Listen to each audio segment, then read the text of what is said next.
Good afternoon, everybody. Welcome. I'm Chris Wills. I'm Communications Director here at the Abraham Lincoln Presidential Library and Museum. It's great to have you. I just want to make sure everybody's ready to get started. If all our guests have seats, if you've silenced your cell phones, if our friends in the press are set up and ready to go. Hearing no objections. Okay, let me turn this over to Ian Hunt. Dr. Hunt is the Director of Acquisitions here at the ALPLM, and he's going to tell you about a wonderful gift we are receiving. Ian?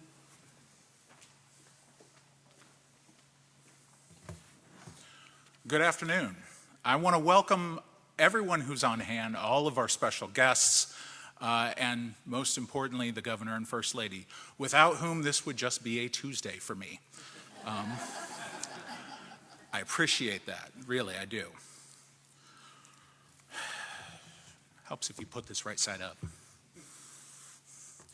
In April of 1861, in the aftermath of the firing on Fort Sumter, the Lincoln administration faced one of the largest crises in our nation's history. Following the attack, the president had called for 75,000 volunteers to suppress the rebellion, but the mustering, training, equipping, and organizing of these soldiers would take months. And during that time, hostilities could spin further out of control. The situation needed to be addressed immediately. The circumstances were further exacerbated when on April the 17th, Confederate President Jefferson Davis announced that he was accepting applications for letters of marque and reprisal. This authorized private individuals in the South to attack and capture U.S. shipping, essentially endorsing piracy, since the South possessed little in the way of formal naval vessels. The idea of a naval blockade of the South had been considered for weeks. Championed by General-in-Chief of the U.S. Army, Winfield Scott, it would isolate the southern states from selling agricultural commodities, such as cotton and tobacco, to Europe, while simultaneously denying them access to arms, munition, and heavy machinery that they could not produce domestically. The president's cabinet, however, was divided on the issue. Secretary of State William Seward argued that a blockade was necessary, since it would not only close the ports of the South, but also be recognized by the international law and would give the United States the authority to search and seize vessels. In opposition was Secretary of the Navy Gideon Welles, who argued that the U.S. Navy was too small and ill-equipped to properly patrol the roughly 2,500 miles of Atlantic Ocean and Gulf of Mexico shoreline. Welles instead advised that the ports should be closed and that law enforcement could search and seize any contraband vessels if necessary, effectively imposing an embargo. In addition, Attorney General Edward Bates warned that a blockade was an act of war that would by default recognize the Confederacy as an independent nation. Seward, however, fearful that simply closing the ports would lead to European vessels attempting to sidestep the embargo, warned that the nation would eventually find itself at war with Europe as well as the Confederacy. The cabinet was split down the middle. Seward, Cameron, and Smith for the blockade, Welles, Bates, and Chase were against it. After careful deliberation, President Lincoln announced, "We could not afford to have two wars on our hands at once," and the blockade was ordered. The naval blockade would later be expanded to include both Virginia and North Carolina and would remain in place until the war's end in 1865. This document, asking the Secretary of State to affix the seal of the United States to his proclamation, was the final step in making the President's proclamation official. Until a change in law in 1952, all presidents were required to submit a warrant such as this to have the seal added to treaties, conventions, protocols, or other international agreements. In 1870, the question of when precisely the Civil War began and ended was brought before the United States Supreme Court. After deliberation, Chief Justice Salmon Chase delivered the opinion of the court that because acts of hostility had occurred at, quote, periods so various and of such differing degrees of importance, and in parts of the country so remote from each other, end quote, that it would be impossible to say precisely what day it began or ended. Therefore, it was necessary to turn to official acts of the executive branch, since Congress was in recess, and that this, quote, proclamation of intended blockade by the President may therefore be assumed as marking the first of these dates and that the proclamation that the war had closed is marking the second, end quote. While the blockade may not have the dramatic moments that other famous battles such as Gettysburg or Vicksburg are remembered for, it was no less important. It denied the Southern economy much-needed revenue from the sale of agricultural exports, while simultaneously skyrocketing prices in the South on the limited materials that did make it through. In addition, it placed heavy pressure on Southern infrastructure that had previously relied on intercoastal shipping to move goods between the Southern states. Southern leadership was forced to turn to railroads, which were inadequate even before the war had begun, and they quickly became overwhelmed with the need to move troops and supplies in addition to the products that the South needed to live. I am personally thrilled to be able to say that we are adding this document to our collection. And now I would like to introduce the Executive Director of the ALPLM, Christina Schutt.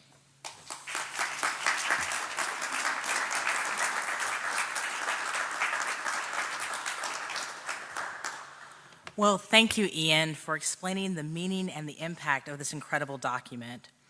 The magic of a piece of paper like this is that it transports us to a specific moment in time, a terrifying decision point for President Lincoln. 7 states have already announced they want to tear America apart rather than risk any chance of freedom for 4 million enslaved people.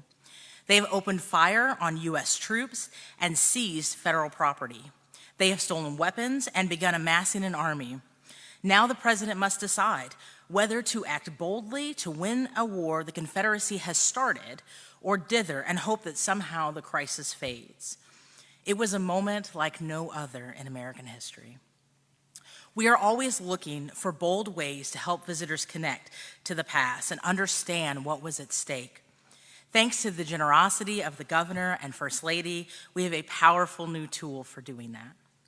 Their gift offers the Lincoln Presidential Library and Museum new opportunities to discuss Lincoln's decision-making, what was at stake for enslaved Americans, the diplomatic pitfalls America faced, the morality of cutting off supplies to southern cities, and so much more. So thank you, Governor Pritzker, and thank you, First Lady Pritzker. We hope others out there will follow your example of donating historic treasures to the people of Illinois. Many generous people have already entrusted the Presidential Library with family heirlooms, and we are grateful to them. But there are always more items out there that can shed light on Abraham Lincoln's life or tell an important story from Illinois history.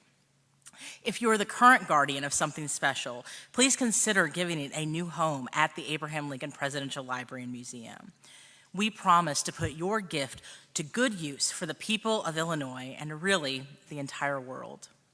It's easy to forget sometimes, but Abraham Lincoln is not just an Illinois figure or an American figure. He is a towering figure in all of world history, and his achievements remain an inspiration for people around the globe. To discuss Lincoln's example and this important gift to the ALPLM, please join me in welcoming Governor J.B. Pritzker.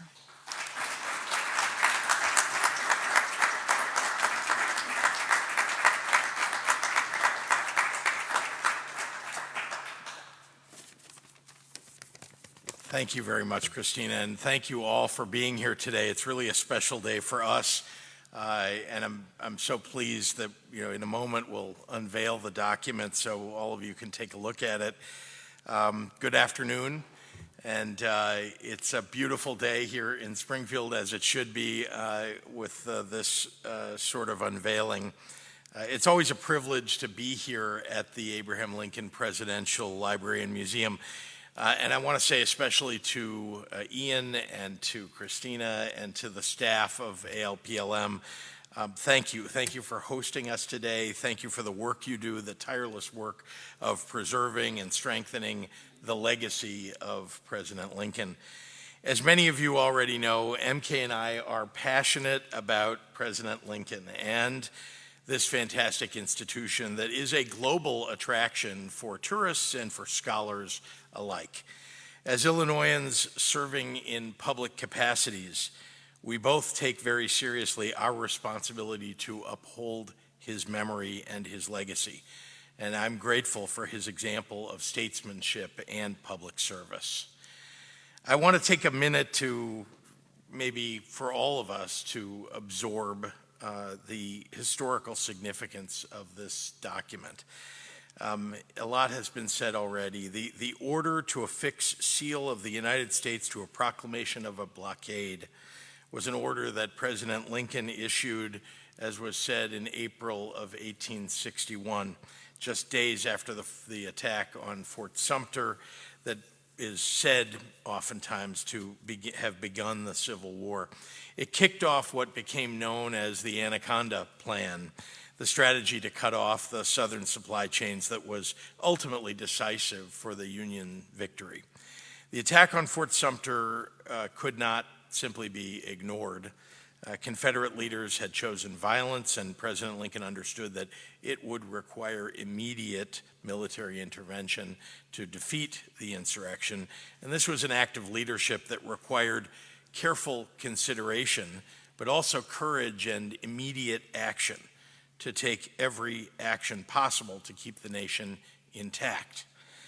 To me, this document and the museum as a whole serves as a reminder of how far we've come as a nation. Despite our current divisions and challenges, more than 150 years after a terrible civil war, our nation perseveres. Yet, we must constantly learn the lessons of our past and channel the courage and conviction of our greatest president. That is one of many reasons that I am so grateful to this library and museum for keeping that history alive. With this donation today, MK and I are very proud to contribute to the history and the already rich collection of documents and artifacts amassed here, around 13 million items. And we hope it helps visitors better understand Lincoln as a person and as a commander-in-chief. And we hope it helps to ultimately inspire visitors here to live up to his legacy. So thank you all very much for joining us today. And now, without further ado, we'd both like to officially unveil this document that will take up permanent residence here at the Abraham Lincoln Presidential Library and Museum.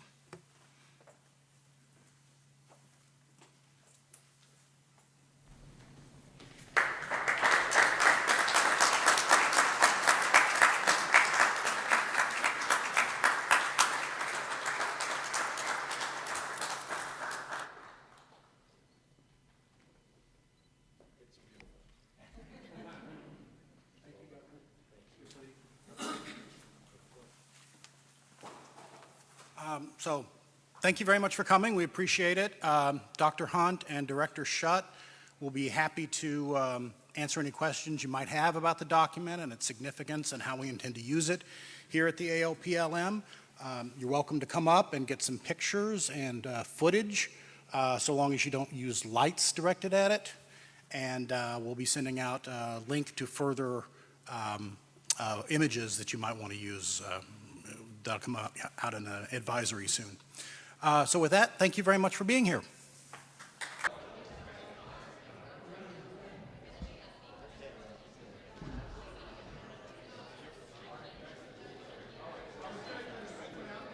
Good afternoon, everyone. Happy to take any questions. Hey, Governor, there's a proposal on the table to consolidate public busing and rail service in Chicago.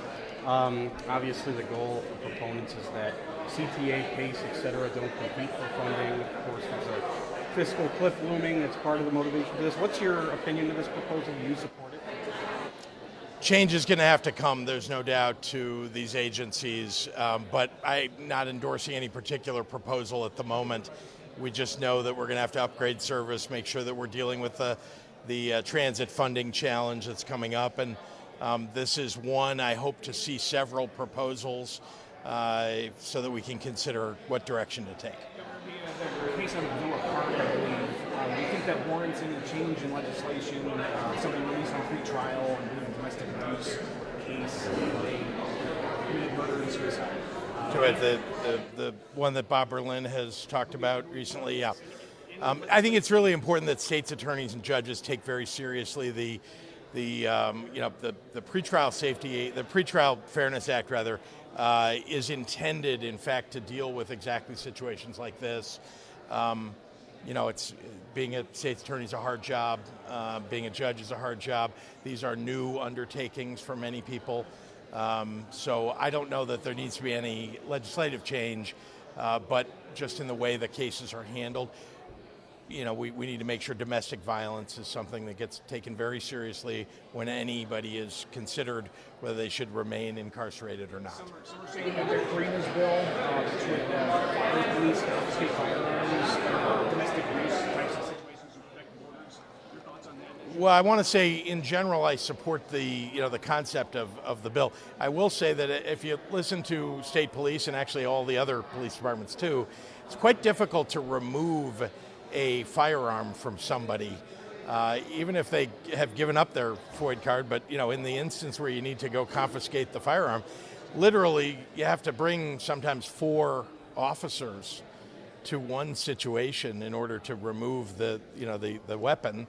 And if somebody doesn't want to give it to you, it becomes quite complicated and maybe dangerous. Now that we know it might cost about $210 million to add weight loss injectables to state insurance plans, are you committed to continuing that now that we know that it's going to cost about that? I want to be clear that number is a number that is assuming a very high utilization. That's what the purpose of the budgeting is. You don't know who's going to need this. And this gets prescribed by doctors, to be clear. I also think there's been overemphasis on the idea that these are injectables that are only about weight loss, that it's some optional thing that people are doing for weight loss. That, as you know, just as an example, Humira is one of those injectables. It has nothing to do with weight loss, but very important for people who have arthritic conditions. And remember that the coverage that's being talked about here is really just an expansion to the last 2 of 9 programs, of 9 healthcare programs, right? So this was a matter of equity to deal with making sure that people who weren't already covered, because there were 7 others that were already covered. So it's just dealing with these last 2. It's unlikely that the cost will be as much as is in the budget, but on the other hand, you don't want to, underestimate, particularly in these times, to make sure that we're covering what's needed. What do you say about some of your staff that expressed some concerns before it was put in the bill? All I can say is there's a lot of conversation that goes on, within the administration before any policy is proposed or put forward, and in the end, decisions need to get made. And in this decision in particular, this is about health. It's about equity. This was the right decision. Governor Glenn Bouchard told members of the State Central Committee yesterday that the party's message is not working, that President Biden is still either tied or down to President Trump in a lot of national polls, despite having a record of accomplishments on the economy and a number of issues. Do you agree with them? Do you think there needs to be a reboot of the party's messaging with a little over 6 months till the election? I have an enormous amount of respect for Glenn Bouchard. I mean, he has been through a lot of elections in his lifetime. He's done very well. He understands politics very well. I know that particularly in the area of the state that he lives in, this may be a view that he's expressing that comes from lots of people around him. I will say, though, that the president's polls actually have improved in most of the battleground states as of the last couple of weeks. I think that the message is coming through. This is really a referendum about, do we want to go back to a presidency under Donald Trump, which was frankly disastrous for the economy. It was terrible for many people. Indeed, if you didn't fit a certain set of characteristics, really, his administration was pretty bad all the way around. So I'm again very respectful of someone who's been through as many elections as Glenn Bouchard has, and I would always listen to what he has to say. I don't happen to agree with him about this. What should be done to restore Chicago's high I'll get you. The Chicago. Sorry, I didn't hear you. Yeah, the fact that it's been cut down a little bit in size. Well, again, this was, as I understand it, I had nothing to do with it, but I've read a lot about it. It seems like the decision was made for public safety purposes, to make sure that you didn't need quite as many police officers because it would be a bit smaller, to make sure that, we're still maintaining the public safety, but maybe not as long a day coverage, so you could cover all the other neighborhoods that needed police and public safety. So I mean, I respect the decision of the police department and the city to do what they did. I'm a regular participant, and it's always a great day. Even when it rains, it's always a great day because people are out there cheering and enjoying themselves. But I understand why they decided what they decided. Yeah, sorry, Isabel. Revenue ideas that you want to take off the table to fund mass transit? That I want to take off the table? I mean, I haven't heard every proposal. I'm sure there are some that I wouldn't agree with, but I also think that we've got to look at the cuts that need to be made, along with are there changes in fares for certain types of riders that need to be made. It's a complex endeavor, I have to say, that's going to occur over the next year as we contemplate what to do. One of their ideas is a tax on services. You propose that? On services, yeah, like sales tax on services. I have never been in favor of that before. As you say, there may need to be a source of revenue here, but that's not something that I have favored in the past. I really don't want to start saying we're not going to do this, we're not going to do that. At this point, there are just so many pieces of this that we have to look at before we're making decisions about how we're going to pay for what's necessary here as we come off of support from the federal government and making sure we're restoring transit services. Last one here to Jerry. Jerry. It's April 30th, the last preceding day for the month.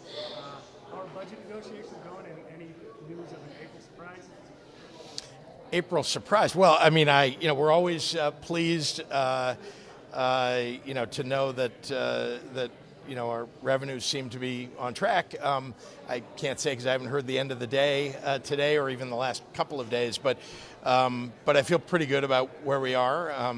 So I think that the big question is just about the General Assembly and spending. I think everybody understands, though, this is not, people have made more of what I said in the State of the State than I think is appropriate. It's a tight year, but it's not like we're running a massive deficit and we need to panic about how we're going to balance the budget. I proposed a balanced budget. It's totally reasonable. It really only has one tax adjustment, actually two tax adjustments, but one new or additional tax, and that was the change from 15 to 35% on those who take sports betting. Not on sports bettors, to be clear, because that's been misreported, but rather on the companies that take sports bets, which is not inappropriate because there are lots of states that have even bigger, they're among the top states that take sports betting that charge a higher tax than we're even proposing this year. Thanks, everybody. We have to get going. We really got to get going. Sorry.